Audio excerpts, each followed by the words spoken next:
Hi-ho there, neighbors. How are all of you? I hope you're well. I hope the world is treating you well. Honestly, I do. I'm in a better mood than I was the last time I posted a thing. So there's that. It's a definite improvement. I had, I don't know. I still had a number of the things sort of playing on me. Then I walked out the door and felt the crisp, cool autumn air that I've been longing to feel. I really like cool weather. Some friends of mine and I have sort of come up with a classification of summer court and winter court. I am practically the king of the winter court. I love cold weather.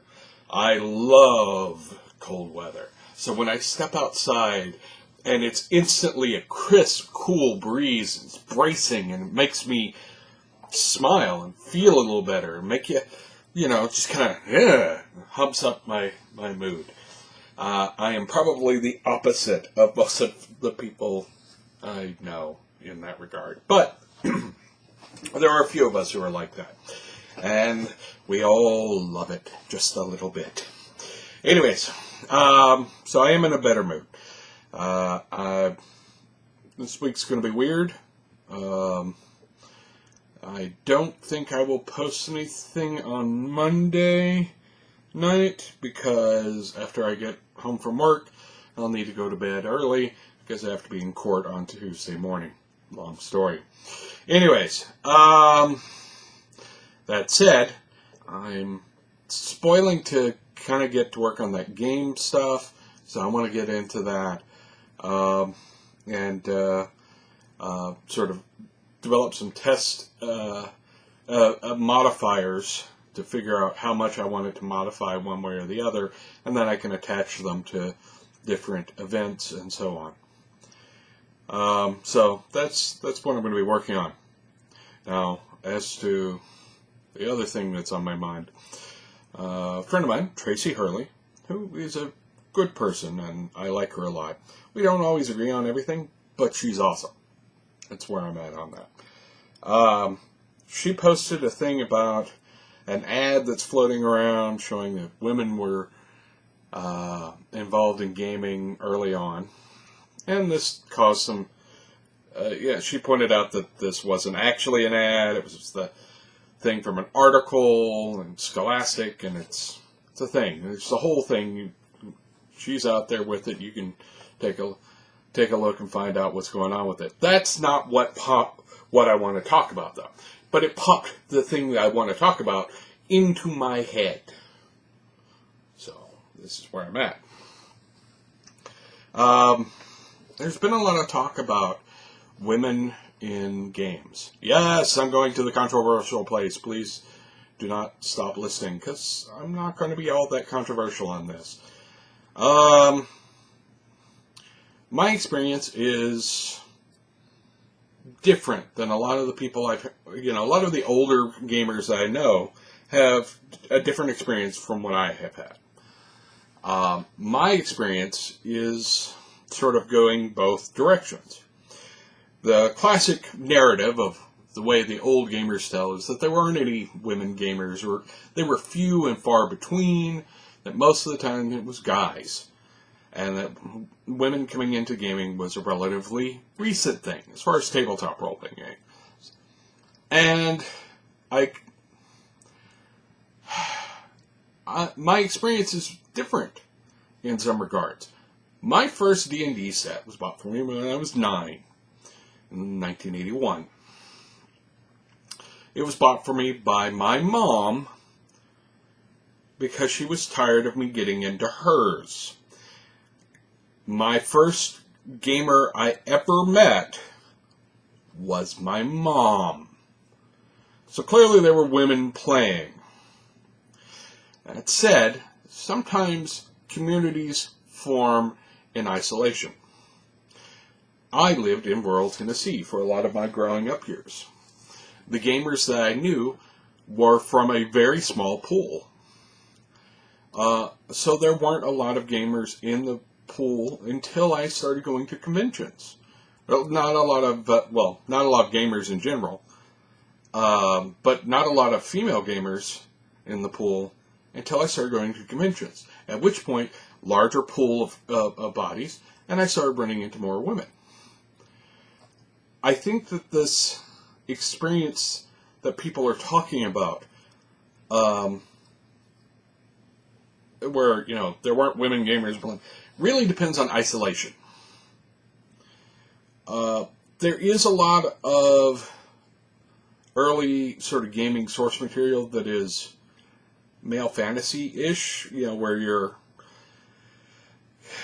Conan the Barbarian is not exactly going to call to the female archetypes. I mean, Red Sonja is nice, but even she's a tough sell at times. A lot of the source material fiction, the heroes were guys and the girls were there to be saved, and I can see why that wouldn't appeal to a lot of women.